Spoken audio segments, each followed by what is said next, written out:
कैसे समा गई थी मीराबाई श्री कृष्ण जी की मूर्ति में।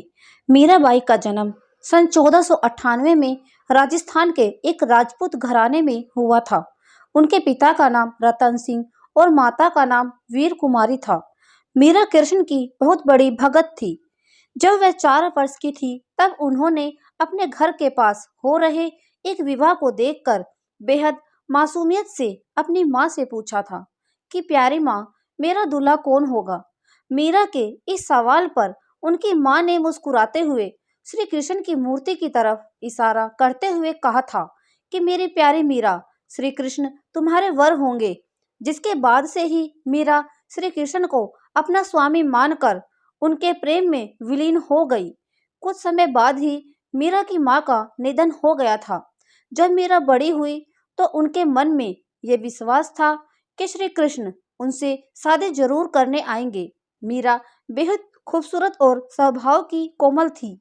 वे बहुत सुरीली आवाज में गाना गाती थी। लेकिन मीरा की शादी मेवाड़ के महाराणा सांगा के पुत्र राणा सांगा से हुई।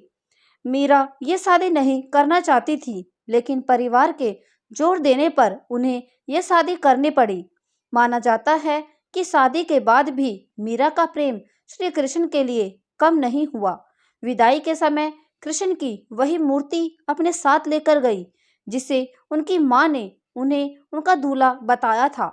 शादी के बाद मीरा ससुराल के कामकाज पूरे करने के बाद रोजाना कृष्ण के मंदिर जाया करती थी, जहां जाकर वह श्री कृष्ण की मूर्ति की पूजा करती, उनके लिए मधुर आवाज में भजन गाती और नृत्य भी करती थी।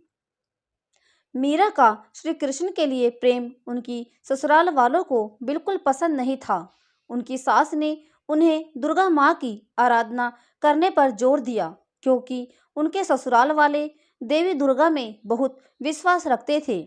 लेकिन ससुराल वाले के श्री कृष्ण की आराधना से रोकने पर मीरा ने साफ कह दिया कि मैं पहले ही अपना जीवन श्री कृष्ण के नाम कर चुकी हूँ।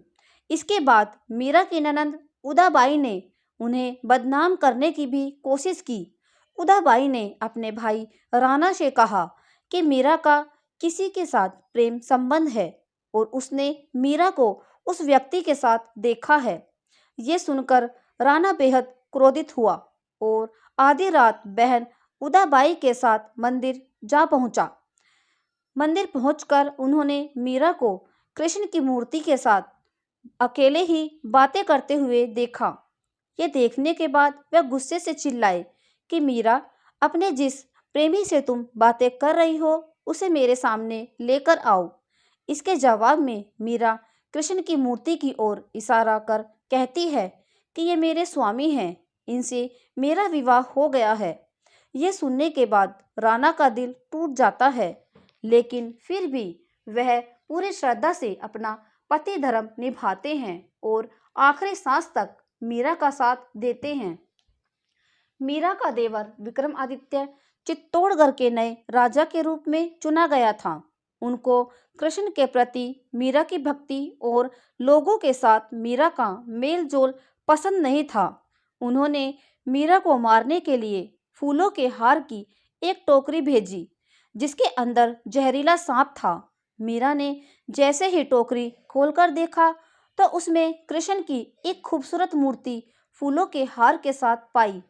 इसके अलावा विक्रमादित्य ने मीरा को मारने के लिए प्रसाद में भी जहर मिलाकर भेजा। मीरा जानती थी कि उस प्रसाद में जहर है, फिर भी मीरा ने वो प्रसाद ग्रहण किया, क्योंकि उन्हें विश्वास था कि श्री कृष्ण जी उनको जहर से बचा लेंगे। जब मीरा को मारने की सारी कोशिशें हद से ज्यादा बढ़ गई तो मीरा ने तुलसीदास को एक खत लिखकर उनसे उनकी राय मांगी। तुलसीदास जी ने जवाब में लिखा कि उन्हें त्याग दो जो तुम्हें नहीं समझ सकते। भगवान के लिए प्रेम ही सच्चा प्रेम होता है, दूसरे रिश्ते झूठे और व्यक्ति होते हैं। मीरा का जीवन उस समय पूरी तरह बदल गया जब अकबर और तानसेन वेश बदलकर मीरा के गाने सुनने चित्तौड़गढ़ के मंदिर आ पहुंचे। उन्होंने मीरा के पवित्र चंद छूकर कीमती जवाहरात की माला कृष्ण की मूर्ति के आगे रख दी। जैसे ही राणा को ये सूचना मिली, वह बेहद क्रोधित हो गए, जिसके बाद उन्होंने गुस्से से मीरा को कहा कि जाकर डूब मरो और जीवन में कभी भी अपना चेहरा मत दिखाना। तुम्हारी वजह से मेरी और मेरे परिवार की बहुत बदनामी हो चुकी है। तुमने हमें लांछित कर दिया है। मीरा ने राणा की कही बातों का पालन किया और वह गोविंदा, गिरधारी, गोपाल जपते जपते कृष्ण के ख्यालों में नाचते गाते नदी की ओर बढ़ने लगी। जैसे ही मीरा ने नदी में कूदने की कोशिश की, पीछे से किसी ने उनके हाथ को थाम लिया और गिरने से बच गई। मीरा ने मुड़कर देखा तो अपने प्रेमी कृष्ण को पाया। कृष्ण को अपने पास देखकर मीरा को विश्वास नहीं हुआ और वह कृष्ण की गोद में बेहोश होकर गिर पड़ी। यह देखकर श्री कृष्ण मुस्कुराए और मीरा के कान में बोले, मेरी प्यारी मीरा, तुम्हारा जीवन नश्वर रिश्तेदारों के साथ समाप्त हो चुका है। अब तुम आजाद हो, खुश रहो। तुम मेरी हो और हमेशा मेरी ही रहोगी। इसके बाद मीरा वृंदावन चली गई। मीरा के वृंदावन चले जाने पर राणा वृंदावन आकर मीरा से माफी मांगते हैं और अपने साथ चलने को कहते हैं, लेकिन मीरा साथ चलने से इनकार कर कहती है कि मेरा जीवन कृष्ण से जुड़ा है। यह सुनने के बाद पहली बार राणा कृष्ण के प्रति मीरा के प्रेम की भावना को समझते हैं और वृंदावन से लौट जाते हैं। लेकिन कुछ समय बाद मीरा भी मेवाड़ लौट जाती है और अपने पति राणा से विनती करती है कि वह उन्हें कृष्ण के मंदिर में रहने की अनुमति दें।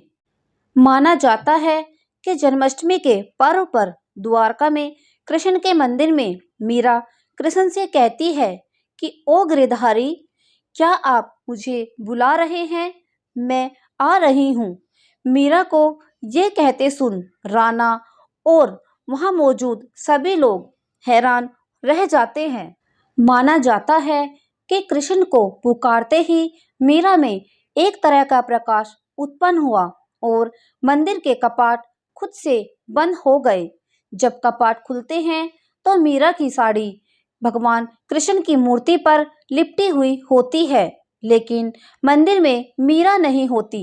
फिर मीरा और उनकी बांसुरी की आवाज सुनाई देती है। माना जाता है कि मीरा कृष्ण की मूर्ति में ही समा गई थी। तो दोस्तों, यह कहानी आपको कैसी लगी कमेंट में ज़रूर बताएं। वीडियो को लाइक करें, शेयर करें, हमारे चैनल को सब्सक्राइब करें। Thank you.